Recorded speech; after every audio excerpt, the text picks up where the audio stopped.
Et bonjour YouTube. J'espère que vous allez bien, moi ça va.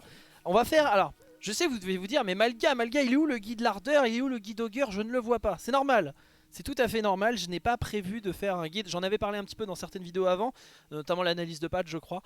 Mais je n'ai pas prévu de sortir le guide l'ardeur tout de suite. Pourquoi? Parce que c'est un personnage qui va probablement avoir beaucoup de changements, un petit peu à l'image d'un Genji ou d'une Maiev à leur sortie.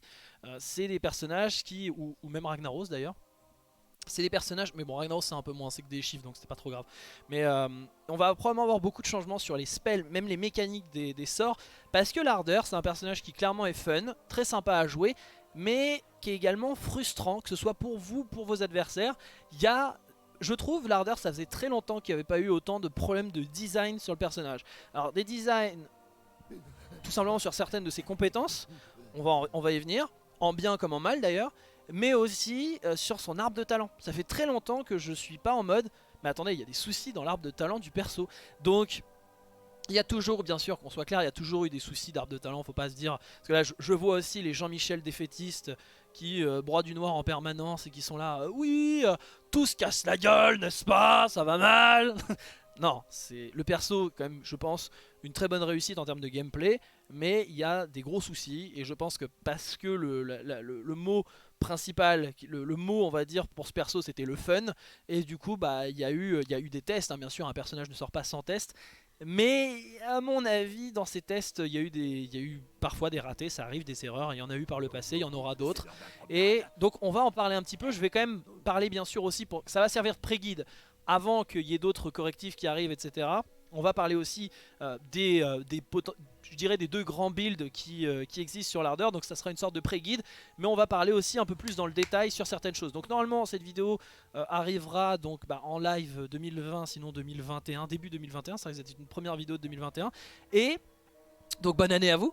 Bonne année 2021 à vous. Et en l'occurrence, ce qu'on va aussi évoquer, c'est que j'ai d'autres guides qui arrivent avant l'ardeur, sauf si bien sûr il y a des patchs qui arrivent très vite. Mais généralement la période des fêtes, les développeurs sont en vacances. Alors en plus avant, il y a la BlizzCon qui était après, donc c'est le moment où les développeurs balancent toutes les périodes de... enfin on va dire balancent toutes les congés, enfin balancent tous les congés. Là, comme la BlizzCon a été bougée à février, peut-être que ça va attaquer un peu plus vite que prévu.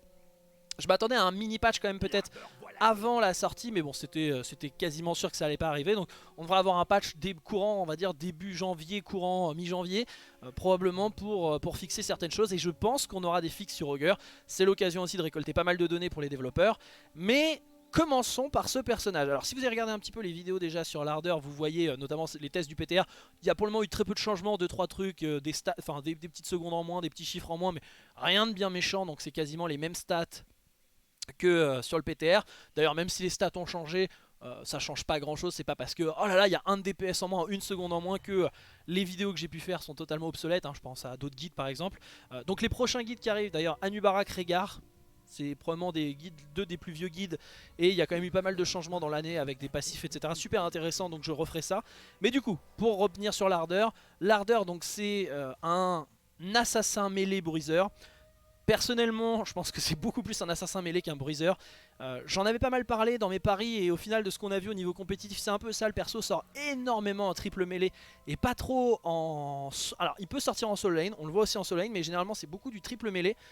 Un petit peu aussi en solo bien sûr, mais principalement et même quand il est en solo parfois c'est quand même du triple mêlée.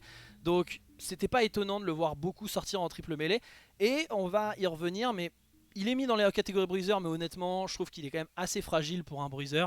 Et vous allez me dire, ah il a quand même pas mal de trucs pour avoir plein de PV ou de la sustain, c'est vrai, mais son kit fait qu'il doit quand même... une fois qu'il arrive, il doit rapidement tuer un gars, il peut pas rester 17 ans dans un teamfight, c'est quand même très compliqué pour Augur. Donc c'est un peu plus un assassin mêlé, même si bien sûr il est assez tanky pour un assassin mêlé. Donc pour présenter un petit peu le personnage, donc bien sûr il y a le passif, le shop butin, qui va rendre très intéressant dans des compositions d'équipe, puisque par exemple une Oriel, un Diablo, tout ce qui est... Alors Hanzo je sais plus, Hanzo normalement ça doit fonctionner aussi, mais j'avoue que je me rappelle pas. La création d'un mur qui fait que c'est vachement intéressant, parce que tous les personnages qui bénéficient des collisions avec les murs, bah ils en profitent très très bien. Sachant que c'est que 20 secondes, ça fait des dégâts, faut pas oublier, mais ça peut interrompre aussi une prise de tribu ou autre, on y reviendra juste après, dans les problèmes du personnage. Mais du coup vous pouvez vous en servir, la portée est quand même relativement grande pour pouvoir voilà, mettre des petits dégâts et potentiellement interrompre un bac, empêcher la prise d'un tribut ou autre sur la carte, donc ça c'est plutôt cool. Et ça lâche un petit peu de viande, qui est quand même une sustain assez sympathique. Sustain assez sympathique, et merci pour les subs. C'est YouTube donc je remercierai après. Mais du coup assez sympathique aussi puisque c'est 3% du maximum de points de vie pendant 5 par seconde pendant 5 secondes. Donc c'est quand même pas mal, c'est quand même pas dégueu hein. C'est 15% de votre maximum de PV en 5 secondes. C'est quand même une très bonne sustain. Même si qui dit en 5 secondes dit une sustain très longue. Moi ça m'est déjà arrivé de mourir avec Augur avec quasiment une barre de PV verte. En mode tu vas régénérer tout ça, t'inquiète pas mon coco, tu peux rester. Au final tu crèves parce que t'as tellement de... T'as cette impression que tu vas régénérer comme un dieu alors que ça va prendre du temps. Donc faut faire quand même un petit peu gaffe. Et au final, ce qui est intéressant aussi avec ce spell, c'est que par exemple, bon, vous pouvez bien sûr vous en servir pour bloquer un endroit, et notamment l'interruption, enfin le coup ahurissant qui est un combo direct avec le personnage, puisque s'il frappe, donc il frappe dans un arc de cercle, vous le voyez ici, ça va repousser les adversaires dans cet arc de cercle. Ce spell, on y reviendra, mais assez étrange, je dirais, dans sa conception. Alors, c'est tout ce qui est, vous allez me dire, c'est tout ce qui est percussion contre les murs qui a toujours eu des problèmes. Hein. Diablo Ariel, si vous jouez Diablo Ariel, vous savez que des fois, t'es en mode, mais pourquoi ça stun pas? Et là, pourquoi ça stun? Mais du coup, forcément, le perso, c'est un peu délicat. Parce que des fois, votre stun ne passera pas. Ou des fois, vous serez peut-être un peu mal orienté. Donc c'est un petit peu délicat à certains moments. Le truc c'est que du coup le combo ça va être de D et A pour balancer, pour bump le gars. Alors le problème évidemment c'est qui dit bump dit potentiellement faire rater les skill shots de vos alliés. Et ça c'est vraiment insupportable sur le personnage. Et donc combo assez intéressant à ce niveau là. Donc ça fait des dégâts, on va pas prendre trop de détails. Si j'ai oublié de dire mais dans son passif, alors je sais plus où il est mis la rage et dans quel... La rage est dans... Ouais, c'est juste ici en fait, la rage tout simplement. Donc la rage sur l'ardeur, ça sert à quoi? C'est une mécanique très importante puisque, mine de rien, il a des CD assez longs quand même, hein, l'ardeur. 12 secondes, 8 secondes et 14 secondes. On pourrait dire c'est pas énorme. C'est quand même un assassin mêlé qui n'a rien à distance.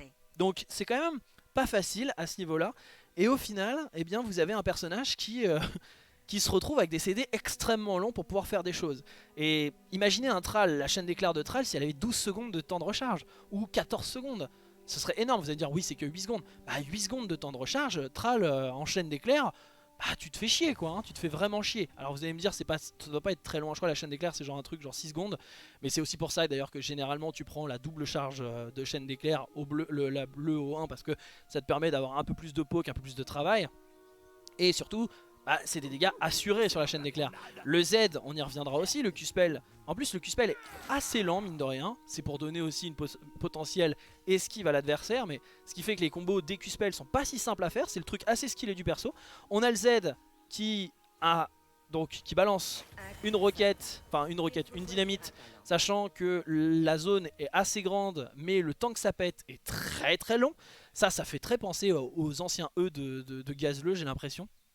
Sauf que contrairement aux de Gazleux, vous pouvez les faire péter instant. Si ça touche, vous voyez le centre du Z. Sauf que l'animation est assez lente au final. Et du coup, vous pouvez proc un petit peu. Mais comme vous voyez, les dégâts sont pas colossaux non plus. Hein. 211 points de dégâts. Bon là je suis niveau 4, hein, c'est des données niveau 4. Mais c'est pas énorme. 164 points de dégâts si vous balancez un gars. C'est pas énorme non plus. Alors heureusement, comme Diablo, il y a un double dégât si vous touchez contre le mur. Il l'ouvre tout le temps, il est insupportable ce personnage. Mais du coup vous avez double dégâts, mais c'est pas des dégâts colossaux hein, sur le personnage. Donc t'as besoin d'avoir ta rage pour réduire les temps de recharge et spammer un petit peu tes sorts pour faire un peu plus de dégâts. Mais encore une fois, comme vous le voyez, le Q-Spell pour avoir des vrais dégâts, faut quand même des conditions qui sont plutôt dures. Et surtout le Z, alors là c'est des mannequins donc on se dit c'est facile. Je peux vous garantir que c'est pas simple hein, de placer des aides en temps normal. En fonction du déplacement des joueurs et tout, quand ça bouge vite, c'est compliqué. Donc généralement ce qu'on assure c'est un stun par exemple. On va réussir à mettre ça, stun le gars, et on se sert du moment où il est stun pour faire les dégâts.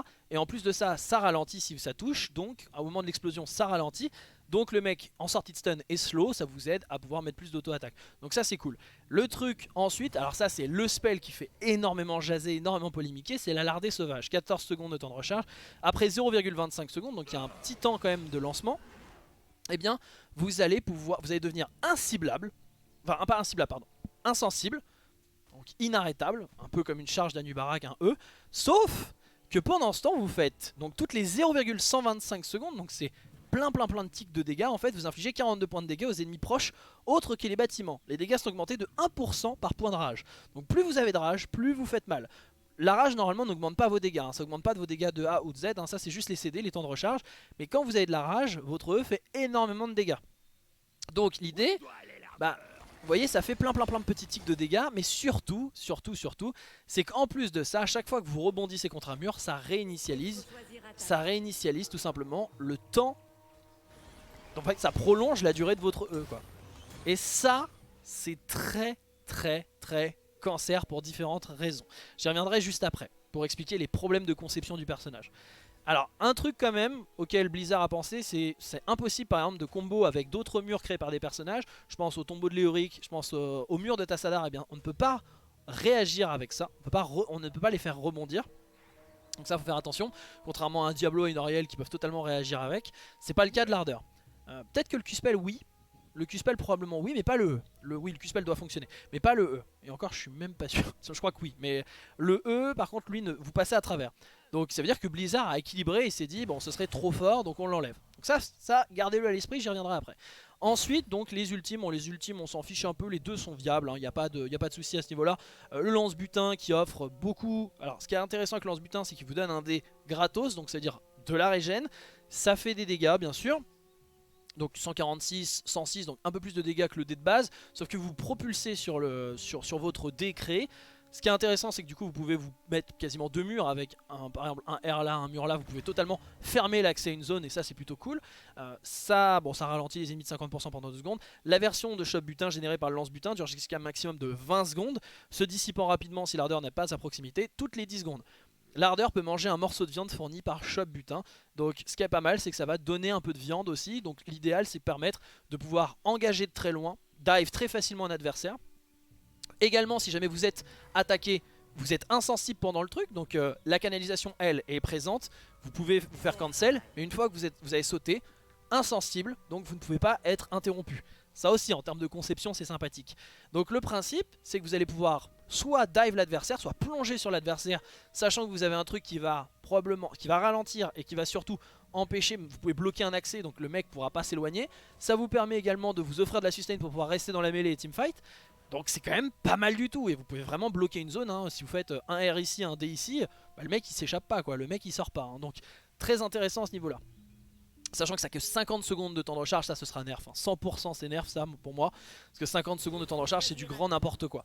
Niveau 10 on a l'effet de choc, 70 secondes de temps de recharge. C'est ce que j'appelle la simili-fracture ou l'ultime de Braum dans League of Legends, hein. C'est une fracture sauf que ça décale pas les mecs sur les côtés mais ça les envoie en l'air. 70 secondes de temps de recharge, donc comme la fracture. Après 0,5 secondes ça frappe le sol, ce qui projette une onde de choc en ligne droite et qui subit, ça fait quand même pas mal de dégâts. Et stun pendant 1,25 secondes. Les ennemis uniquement touchés par l'effet de choc subissent donc en gros si vous êtes vraiment à proximité ça fait plus mal, si vous êtes plus éloigné ça fait moins mal et ça stun moins longtemps. Mais c'est un stun qui vous permet potentiellement de placer votre combo. En gros ce qui est vraiment très fort avec l'effet de choc, c'est que ça peut casser un go-in énorme de l'adversaire, ça peut permettre de contre-attaquer également, et surtout ce qui va être très intéressant c'est vous donner le temps de pouvoir combo avec, parce que honnêtement le Q-Spell pas facile à faire, hein. Ce combo là je le fais parce que j'ai quand même pas mal pris la main dessus, mais c'est pas facile à faire, hein. En teamfight, en vrai game c'est pas forcément simple. Vous pouvez totalement vous faire rater, ça va trop vite ou quoi que ce soit, donc vous pouvez totalement vous rater.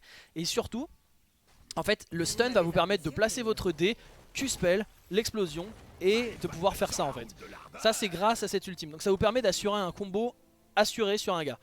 Mais bon, le lance-butin fait tellement de choses que les deux ultimes sont très viables, hein, et sont très bien sur l'ardeur. Parlons un petit peu des builds que je peux conseiller. Je vais pas faire un guide, vraiment un guide avec tout. Je vais vous parler des deux grandes écoles de build à l'heure actuelle sur l'ardeur. Sachant que l'ardeur d'ailleurs c'est un personnage que j'avais vraiment, au début je me suis même dit qu'il était complètement mono build. C'est un perso que j'ai pas forcément très bien cerné au début, j'avais sous-estimé notamment un talent qui a été une énorme erreur, c'est l'agressivité exacerbée que j'ai totalement sous-estimé. Et au final ce personnage là a deux grandes écoles de build. On a celui où vous allez vous orienter sur le dé, et je retire pas ce que j'ai dit par contre sur le dé, hein. Le talent, mais on y reviendra aussi après donc je spoil un peu, mais le dé au 1 c'est pas le meilleur talent. Mais le truc c'est que avec le set et avec l'ultime, bah, ça fait que ce talent il devient vraiment très intéressant. Mais au final c'est quoi? Le DO1 bah, il vous donne 10 d'armure et il vous donne surtout 2 générations de viande. La première dès le lancement, et si vous faites péter le dé, bah, vous avez une deuxième viande, donc vous avez 30% du maximum de PV en 5 secondes. Ce qui est quand même pas dégueulasse. Mais le truc c'est de la sustain. Mais il va devenir vraiment fort avec le 7 et surtout le 10. Donc il y a deux grandes orientations de build. C'est un build un peu plus, je dirais, corps à corps, auto-attaque, et un autre qui serait beaucoup plus orienté poke à longue distance. Donc on va commencer par le plus simple à expliquer, je pense, c'est le build Z. Le build Z avec le niveau 1, bah vous êtes obligé de jouer le Z, donc ça rend 6% du maximum de points de vie pour chaque héros touché par la dynamite. C'est une sustain colossale, on va pas se mentir, surtout que c'est instantané contrairement à la viande. Mais si vous avez de la viande de toute façon, de base, vous pouvez faire un dé, faire péter, récupérer la viande, donc de base ça vous donne du soin, hein. Vous pouvez vous en servir aussi comme potion un peu à la Descartes Kane, j'ai envie de dire.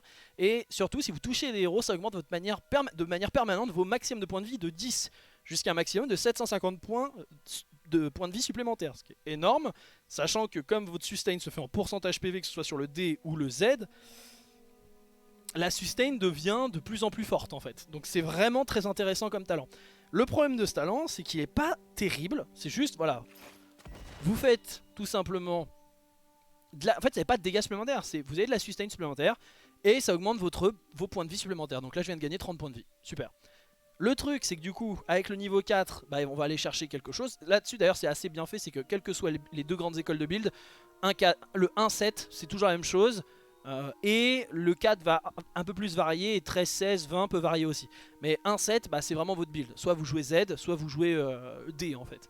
Donc au 4 il y a deux grands talents, les trois talents sont très viables d'ailleurs, mais il y a l'agressivité exacerbée qui est juste hallucinant, parce que avec ce build vous avez besoin d'avoir de la rage. Vous avez besoin de générer de la rage parce que sinon votre Z bah, il met énormément de temps à revenir. Donc généralement ce qu'on prend c'est l'agressivité exacerbée, ça augmente le rayon de 25%. Qui dit augmentation du rayon dit plus de touches, qui dit plus de touches dit plus de rage, plus de dégâts, etc. Et surtout, chaque ennemi touché génère 1 point de rage, ce montant est porté à 3 points de rage par héros touché, à chaque tick.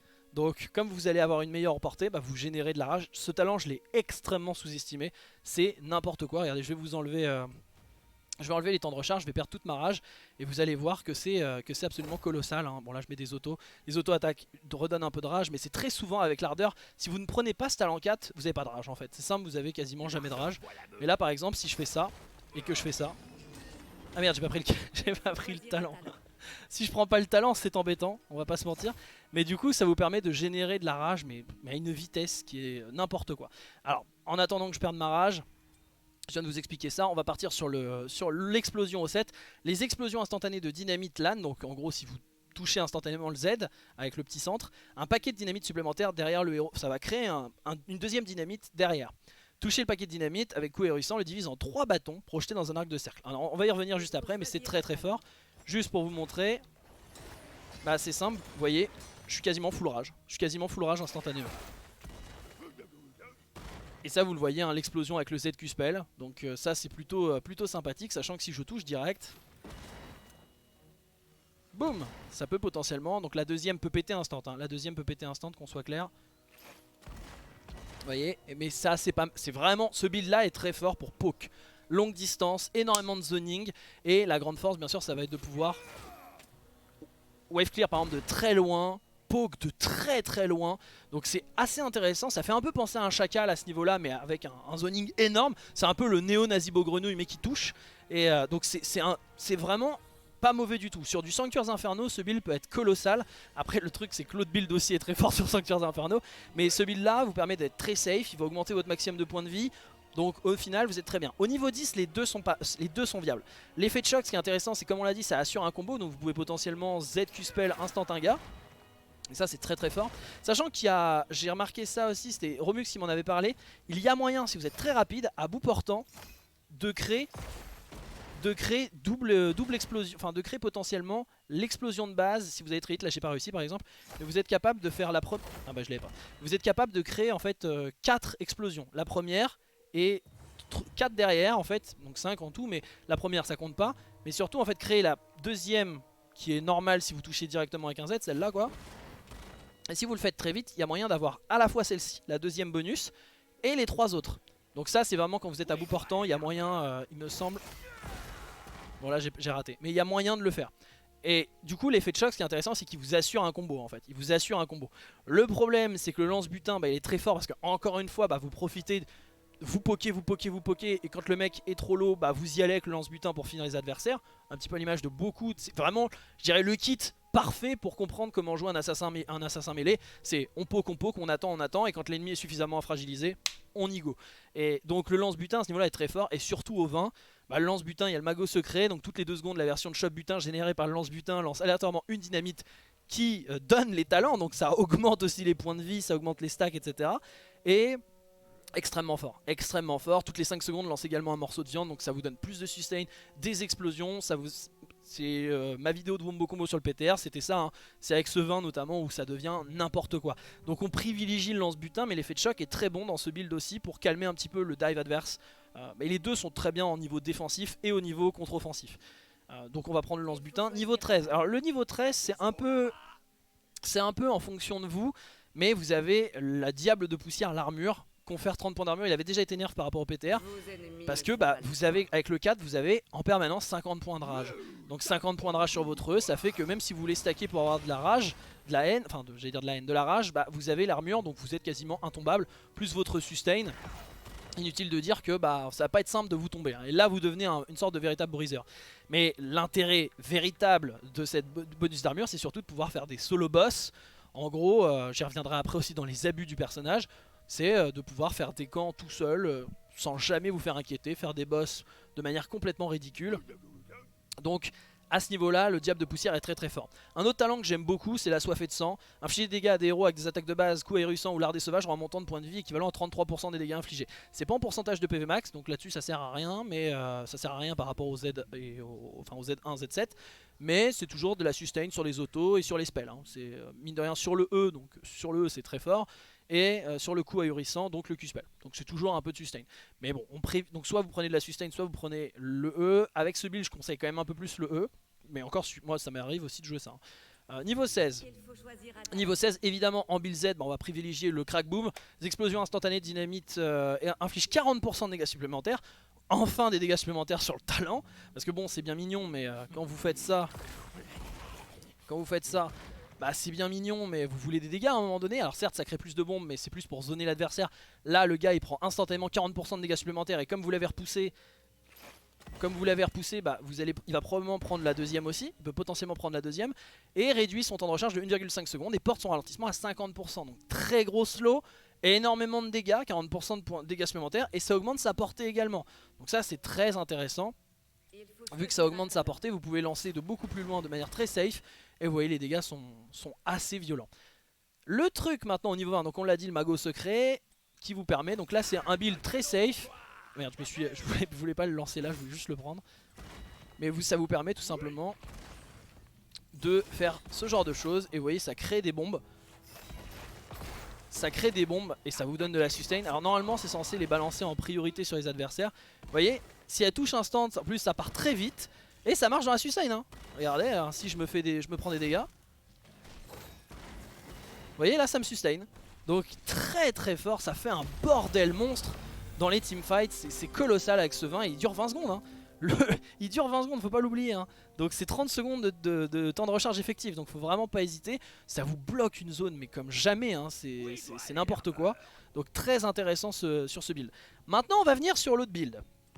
Build un peu plus basé sur l'auto-attaque avec le D au 1 et le D au 7. Le D au 1, qu'est-ce que c'est? Bah, c'est plus de sustain, plus de capacité à tenir une lane, capacité à pouvoir encaisser dans les teamfights. Et du coup le niveau 4. Alors le niveau 4, j'ai fait des essais. L'agressivité exacerbée, je sais que Chris par exemple fait ce build là et a été un de ceux qui m'a fait ouvrir les yeux sur certaines choses que j'avais pas anticipé sur l'ardeur. Très très fort aussi avec ce build, hein, bien sûr. Maintenant moi je vois un truc que je préfère et qui marche très bien en solo queue aussi, c'est les dégâts. Qui augmente la portée du shop butin, donc du dé. Il y a directement une synergie avec le 1 et le 7. Ça vous permet de le lancer plus loin. Qui vous dit lancer plus loin facilite les combos entre le dé et le Q-spell. Et surtout, bah, à chaque fois que vous touchez des gens avec le Q-spell, et si vous touchez contre le mur, ça compte 2 stacks, vous gagnez plus vous augmentez vos dégâts d'auto-attaque. L'ardeur n'a pas spécialement des auto-attaques qui font extrêmement mal, et pourtant elles sont lentes. Donc c'est un petit bonus. Une fois que vous avez balancé vos combos, vous finissez le gars à l'auto, c'est quand même assez sympa. Donc ça se stack en plus jusqu'à 100 points de dégâts supplémentaires, donc c'est quand même assez sympathique. Alors oui, le lardeur de lardeur est très fort, hein, dispose de 30 points de rage, vous augmentez votre vitesse de déplacement et sont reçu de 10%. Et quand vous avez 50 points de rage, porte ses bonus à 15%. Le problème de ce talent, c'est que vous avez rien pour générer de la rage. Donc en gros, il y a deux talents. Il y a celui-là qui génère facilement de la rage, sachant que le perso, sinon pour générer de la rage, c'est impossible. Ou vous avez celui-là, c'est en mode bah les couilles de la rage, de toute façon je te casse la gueule à coup d'auto-attaque. Donc rage ou pas rage, je te pète la gueule. Et il y a celui-là qui pourrait être, mais sur le papier, le meilleur talent de l'ardeur, mais comme il n'y a pas de génération de rage, bah vous l'avez dans le cul. Et du coup vous êtes obligé de jouer le en chasse avec l'activable, sauf que ce talent bah, il est un peu moins bien que les deux autres, donc vous galérez. Donc à l'heure actuelle, le lardeur de l'ardeur que je trouve colossal encore une fois sur le papier, bah, il est pas viable en fait ce talent. C'est un des problèmes, c'est que ce talent, bah, il est pas viable, parce que celui-là est trop important pour générer de la rage si tu veux plus de rage, et celui-là est trop important si tu veux en fait faire, bon bah c'est pas grave, j'ai pas de rage, je te casse la gueule. Niveau 7, le dé. Et ça, c'est quand même quelque chose, je sais pas comment Blizzard a pu sortir ce truc en mode it's fine, it's ok.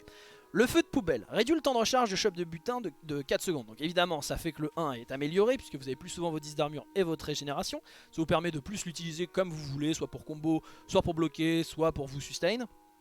Et surtout, toutes les 0,5 secondes, les ennemis dans une large, c'est bien marqué large en plus, hein, zone autour de shop butin subissent 55 points de dégâts, ils sont ralentis de 20%. Sur le papier, génial, ça vous donne un slow à longue distance, sur le papier c'est une bonne idée. Le problème, pourquoi c'est une mauvaise idée? Alors là c'est marrant que ça touche pas sur le côté, pourtant... parce qu'en fait, le problème de ce talent c'est quoi? Vous pouvez potentiellement interdire un adversaire de jouer, par exemple prendre un tribut.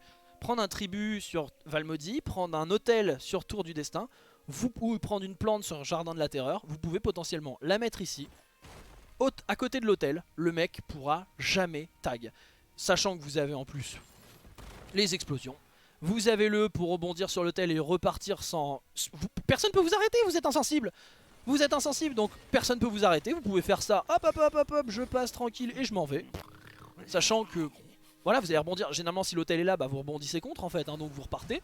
Donc ça vous permet, vous avez un détag, mais qui est juste infâme en fait. Et au 10, bah, qu'est-ce que ça fait? Lance-butin. Là où il est intéressant c'est quoi? Bah vous avez instantanément le même pour les adversaires qui vous donne de la sustain mais qui en plus marche. Donc une fois que le truc est terminé, c'est vrai que vous pouvez rebondir encore une fois dessus, hein. Bon là je me suis fail mais c'est pas grave. Et il se termine, vous en avez un deuxième. Donc potentiellement c'est pire que des swings pour pouvoir interdire les accès à des hôtels. Donc là déjà on voit quelque chose de ridiculement débile. Avec ce build aussi vous pouvez tout à fait bien sûr jouer l'effet de choc, c'est ce que joue Chris d'ailleurs. Même si le lance-butin me semble vraiment au dessus, l'effet de choc est quand même très très fort aussi encore une fois pour assurer un one shot à base de combo. Qui marche encore mieux du coup avec les auto-attaques améliorées. Niveau 13, bah moi avec ce talent j'aime beaucoup la soifée de sang. Parce que bah vous avez augmenté vos dégâts d'auto, donc vous avez votre sustain supplémentaire. Qui marche sur le Q-spell. Et donc avec le 4 vous augmentez aussi la range. Donc vous pouvez toucher plus facilement de Q-spell, donc vous avez plus de sustain. Et en plus de ça bah, vous avez vos dégâts d'auto-attaque, donc c'est toujours cool. Et vous avez toujours de la sustain sur le E qui est vraiment bien. Mais le truc c'est que bien sûr vous pouvez jouer à l'armure. Si vous êtes pas, enfin, en gros si vous êtes parti sur ce truc là, jouez plutôt la sustain. Si vous êtes parti sur ce truc là, jouez plutôt l'armure. Mais vous pouvez tout à fait faire une hybridation à ce niveau là, il n'y a pas de problème. Au 16, un autre talent que je trouve hallucinant. Alors bien sûr beaucoup de gens pensent à celui-là. 8% de dégâts de maximum de PV et le stun de 0,5 secondes, on se dit ah c'est colossal, c'est insane et tout. Le problème c'est que c'est pas facile à faire, vous n'allez pas pouvoir stun des gens tout le temps, hein. Sauf si vraiment il y a des Tassadar, il y a des trucs, il y a des Léoric machin, mais c'est quand même pas facile de pouvoir placer ce truc là. Donc évidemment pour un peu plus de burst et tout c'est cool. Mais en fait si vous faites un combo, le Gnoll Zerker est génial aussi, hein, puisque vous avez... Si vous touchez des héros avec le coup ahurissant ou la dynamite, donc le Q-spell et le Z, eh bien vous avez tout simplement donc une augmentation de 50% des dégâts de la prochaine attaque de base portée dans les 8 secondes, cumulable jusqu'à 2 fois. Donc un peu comme Diablo, si vous faites un combo AE, vous avez vos 2 prochaines auto-attaques qui font mal. C'est pareil avec l'ardeur, vous faites ça, boum, vous avez les 2 prochaines auto-attaques qui font plus mal. Le mec a été stun plus slow, alors là j'ai pas fait le bon combo d'ailleurs, hein, c'est comme ça normalement. Bien joué. Mais du coup vous faites ça. Hop, vous mettez le Z et là normalement vous avez vos 2 auto-attaques qui partent et qui font des dégâts supplémentaires. Donc vous avez un sacré burst. En plus de ça, pendant que le mec est stun et slow, bah, il prend toujours les dégâts les petits dégâts de rage ardente, donc c'est plutôt cool. Donc ça c'est très fort. Mais en plus de ça, quand l'ardé sauvage se termine, donc le E, ça augmente la vitesse de déplacement de 30% pendant 2 secondes. Parfait pour pourchasser ou fuir l'adversaire. Donc moi je trouve ce talent extraordinaire, ça améliore le burst et ça améliore les escapes. Donc j'adore ce build avec le Gnoll Zerker. Et enfin au 20, Vous avez bien sûr l'amélioration des 2 ultimes est très forte, hein, pareil, hein, le pic de puissance toucher des héros avec l'effet de choc réduit leur armure de 15 points pendant 4 secondes et confère 20 points de rage, donc c'est plutôt fort. Le bonus à la réduction des temps de recharge conféré par la rage avec le temps de recharge d'effet de choc, donc ça vous permet d'avoir plus souvent votre ultime, c'est plutôt cool. Mais il y a également la maîtrise de la rage qui est vraiment pas dégueu, mais le problème c'est que vous avez ce talent qui est probablement le spell le plus retard du jeu. Il est en conflit, il est en conflit direct. Et je pense qu'il est même au-delà, quand même, il est numéro 1 de la palme des talents les plus retard du jeu, les plus débiles à jouer du jeu. 60 secondes de temps de recharge, face par exemple aux Falstad Z et Asmodan E, et même ces talents-là, ils demandent quand même un certain placement du joueur. Alors que là, vous en battez les couilles, vous faites l'heure de contrôle sur un gars, j'ai plus les mains, ça rebondit instantanément sur les adversaires. Sachant que ça me fout full rage quand même, donc je mets un maximum de dégâts. Si vous lancez ça autour d'un groupe, bah ça fait des dégâts colossaux à tout le monde. Certes vous tuez personne, s'ils sont 2 et que c'est des mecs fragiles, bah vous tuez les 2. Et s'il y a un mec tout seul, par exemple, je vais essayer de le dégager lui là. Si un mec est isolé, ah merde ça rebondit quand même, donc je vais le faire sur Arthas, c'est pas grave. Bah s'il y a un mec tout seul, c'est simple, vous allez lui en boucle la gueule en fait, hein. Voilà. Alors là vous allez me dire ouais mais c'est un Arthas machin, mais genre je lui explose sa tête en fait. Imaginez ça sur un Hanzo, bonjour à toi Yazoo. Imaginez ça sur un Hanzo, imaginez ça sur un Chacal. Le mec ne peut rien faire, il se fait découper. Et encore c'est des persos qui ont de l'escape. C'est totalement retard sur un carry. Donc même, je veux dire avec ce talent, même un bronze 5 peut ou 1v1 un Grandmaster en fait. Parce que c'est débile en fait. Le mec fait spawn en Hanzo, il est vrai, on va changer, on va mettre en Hanzo. Regardez ce que je vais mettre en Hanzo, qui a un niveau de plus en plus, donc il a 4% de stats supplémentaires. Regardez ce que je vais mettre au Hanzo. Il va arriver tranquille avec sa bite et son arc, et vous allez voir ce qu'il va prendre. Je suis full rage, it's ok.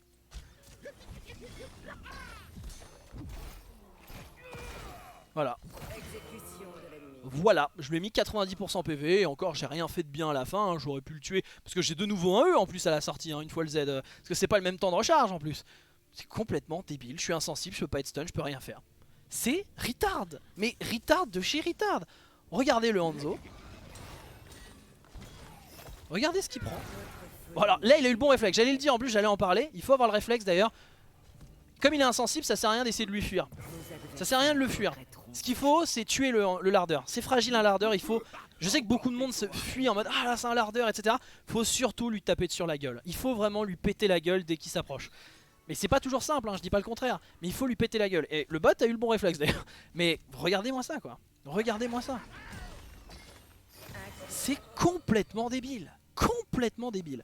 Donc là, on va pouvoir faire la transition vers le perso. Il a des choses géniales, le combo ZQ-Spell, enfin ça en build Z est génial, le principe de combo avec le DQ-Spell est génial. Maintenant on va parler de spells qui sont complètement débiles. Ce sort, ce talent, c'est retard, c'est complètement débile. Le fait de pouvoir, d'être insensible et d'avoir des rebonds quasi infinis. Alors en fait c'est simple, regardez, je vais vous montrer, hein. Je vais faire un rebond infini. Bon là je me suis mal fait, mais hop, on va faire ça. Rebond infini. Et avec les 50 d'armure, ah je l'ai mal fait, je vais juste me mettre full PV. Et si je me remets full PV, vous allez voir, on va réinitialiser les talents, on va jouer du coup. Hop. Hop. Voilà, juste ça, on s'en fout, hop. Et voilà. Donc là, juste en faisant ça, je sais pas si je l'ai bien fait. Sans les mains. Je crois que je me suis raté un petit peu sur la... Ouais, je me suis raté sur la manière de faire.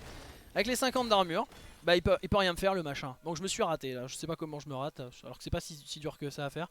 Mais je me rate, mais le truc c'est que du coup bah j'ai rien à faire.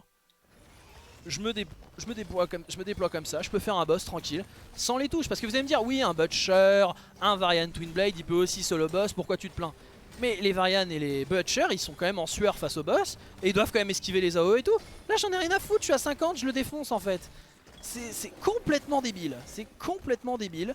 Et à côté de ça, vous pouvez, enfin le perso des fois vous n'avez pas besoin de jouer en fait, vous n'avez pas besoin de bouger, vous allez 1v1 un mec en faisant un bon truc contre les murs, les mecs peuvent rien faire, ils sont obligés de vous fuir. Donc c'est complètement retard. Et quand vous avez joué un carry, un Hanzo, une Liming ou un truc comme ça, vous avez le mec, en plus d'après avoir fait ça, il vous balance sur la gueule, je sais pas moi, il vous balance ça, hop, il vous éclate la tête comme ça, mais vous pouvez rien faire en fait. Parce qu'une Liming va vouloir round de choc par exemple, elle peut pas round de choc un mec insensible. Donc c'est complètement débile. Alors là c'est vraiment extrêmement frustrant pour l'adversaire bien entendu. Maintenant parlons juste de l'ardeur. Par exemple si je joue mon Z, si je fais ça, et que mon Z Q-Spell passe. Alors déjà, le problème c'est que des fois, alors normalement vous repoussez le gars, donc vous pouvez assurer une double touche sur le Z. Ça c'est plutôt cool.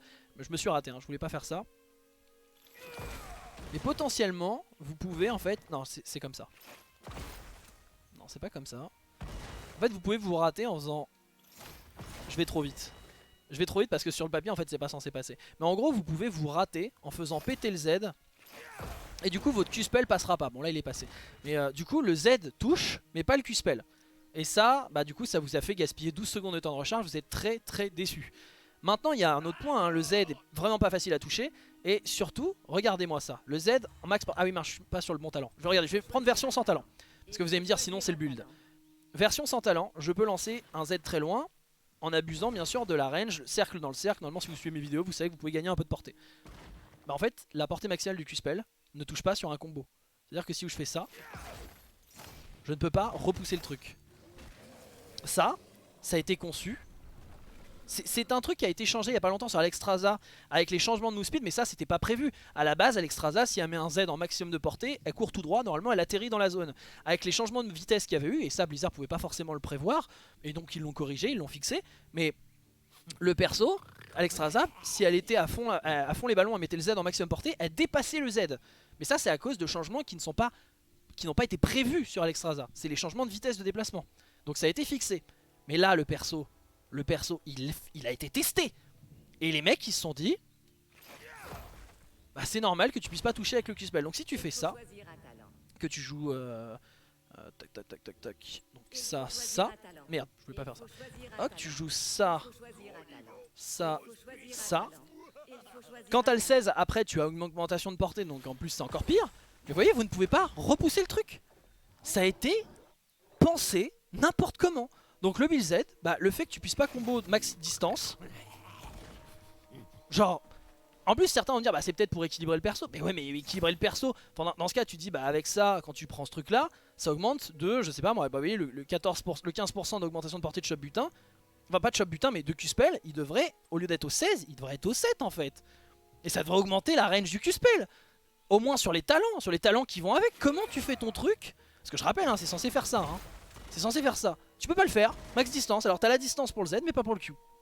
Ça n'a aucun sens.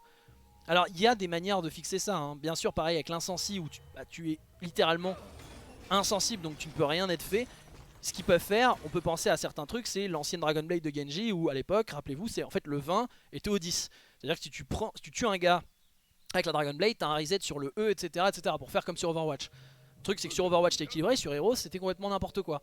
Donc, puisque bah, sur Overwatch t'as pas un Divine Shield sur Genji ou des trucs comme ça. Donc là, qu'est-ce qu'ils ont fait? Ils ont enlevé ce truc là. Moi je pense qu'ils devraient faire la même pareil avec Stukov qui pouvait mettre son E indéfiniment. Ce genre de mécanique, ça peut être très très cancer. C'est souvent nul mais ça peut être très très cancer aussi. Et bien sur l'ardeur, le fait qu'il y ait des rebonds infinis alors que tu as une insensibilité, bah c'est beaucoup trop fort. Donc peut-être ce qu'ils devraient faire, c'est que de base, tu as une insensi mais pas de rebond infini. Et avec un talent, par exemple, je sais pas, le 13 qui réduirait la puissance de capacité, tu auras rebond infini mais tu perds ton insensibilité au bout d'1,5 seconde, un truc comme ça. Parce que un rebond infini déjà c'est très très fort.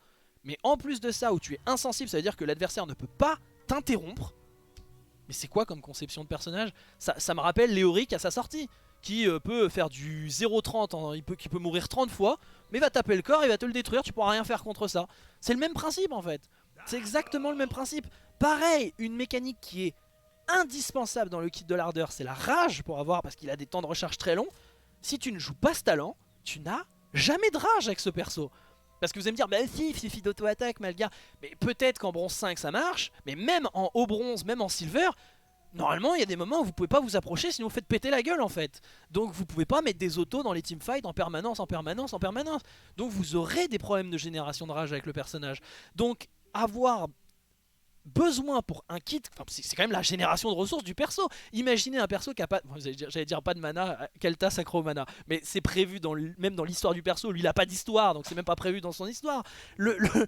Imaginez une Valeera qui aura pas de régène d'énergie, sauf avec un talent qui lui régène de l'énergie. C'est complètement aberrant comme mécanique en fait. Complètement aberrant. Il y a des problèmes de conception sur ce personnage qui sont ridicules. Le vin, le hors de contrôle, c'est débile. Mais pareil, en termes de faiblesse aussi sur le perso, par exemple la génération de rage, si tu touches un combo, je vais arrêter parce que là j'ai de la génération de rage parfaite puisque je reste en temps de recharge. Si je réussis ça, je réussis un combo, regardez la génération de rage. Je viens de réussir une double touche. C'est un truc, genre là ça se passe parce que je suis des mannequins. Un truc comme ça, mais ça devrait être la bonne paye. Ça devrait être le jackpot au moment où tu fais un truc comme ça en termes de génération de rage. Et non, tu fais un truc où tu touches 10 000 mecs avec. Regardez la génération de rage. Waouh, incroyable. Genre, c'est complètement débile en fait. C'est complètement débile.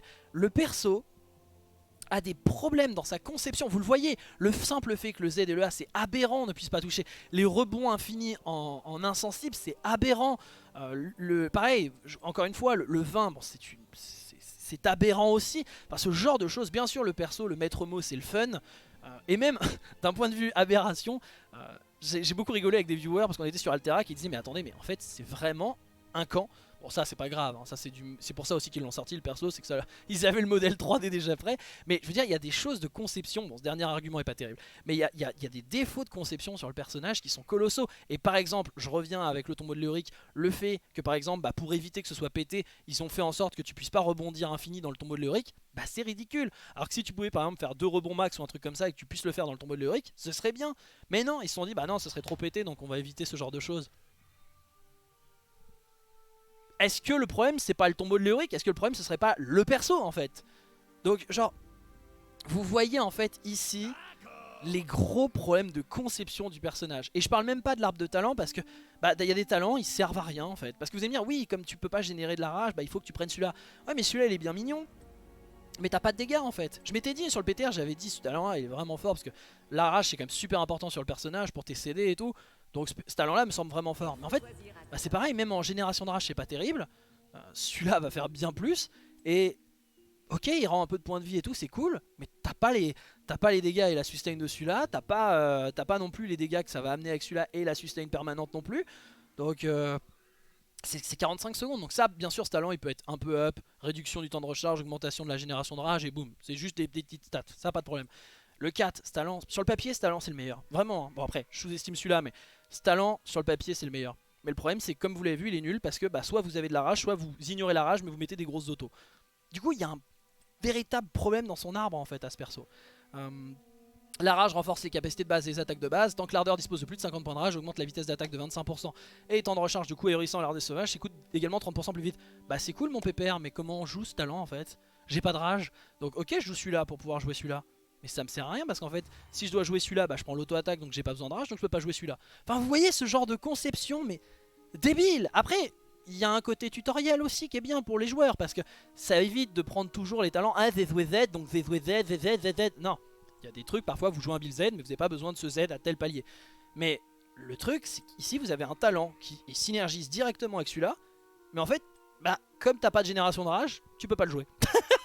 C'est quand même complètement con.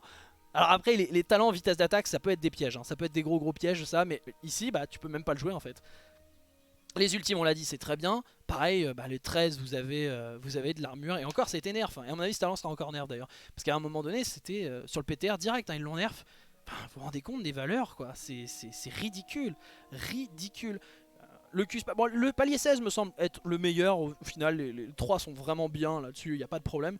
Et même au 20, la maîtrise de la rage elle est cool, mais pourquoi jouer maîtrise de la rage? Bon après, vous allez me dire, des talents qui sont un peu en dessous, ça arrive sur tous les persos, bien sûr. Mais le hors de contrôle quoi, là je vous ai parlé en build Z de jouer le mago secret, mais même hein, si vous jouez build Z, vous jouez le hors de contrôle et c'est retard. Hein. C'est parce que j'ai un peu d'estime personnelle et que si vous habituez à un build Z, jouez plutôt le mago secret qui vous permettra d'avoir plus de sustain, mais il y a des moments où vous ne pourrez pas fight, par exemple vous n'êtes pas sur Volskaya, vous ne pourrez pas vraiment jouer une zone. bah, l'heure de contrôle, vous appuyez sur une touche, vous allez prendre un café, vous allez tuer toute l'équipe ennemie, vous revenez. Genre, je pense que je fais le tour de la vidéo, donc voilà. Mais c'est pour ça que ce perso aura clairement des changements dans ses mécaniques, pas que dans les stats, mais dans ses mécaniques de gameplay. Donc on attendra de voir un petit peu comment passe l'orage, voir comment Blizzard va le toucher. Mais à l'heure actuelle, ce perso, il est aberrant, très frustrant pour l'Ardeur, très frustrant pour les autres joueurs aussi. Peut-être un peu plus frustrant pour les autres joueurs que pour l'Ardeur, mais même pour l'Ardeur, il y a des problèmes, hein. Il y a des problèmes aussi. Donc il y aura clairement des changements et donc pas de guide pour ce perso. Donc là j'espère que ce pré-guide vous plaira quand même. Mais pas de guide avant qu'il y ait des changements parce que c'est sûr il y en aura sur ce personnage. Voilà, j'espère que ce petit talk, bon il a été plus long que prévu je pense, mais j'espère que ce petit talk vous aura plu. Donnez-moi bien sûr, peut-être que vous n'êtes pas d'accord, hein, je pense avoir quand même pas mal argumenté pour. Et j'ai quand même eu pas mal de retours de joueurs à haut niveau qui sont assez d'accord avec moi à ce niveau-là. Mais n'hésitez pas, si vous avez des opinions différentes, s'il y a des choses que j'ai pu oublier aussi dans les aberrations, bah surtout n'hésitez pas dans les commentaires. Tant que c'est dans la bonne humeur et avec respect bien sûr, on peut tout à fait échanger. Donc voilà, n'hésitez pas à liker, n'hésitez pas à partager autour de vous aussi. On se fait plein de bisous, on se dit à bientôt pour une prochaine vidéo, à plus dans le Nexus.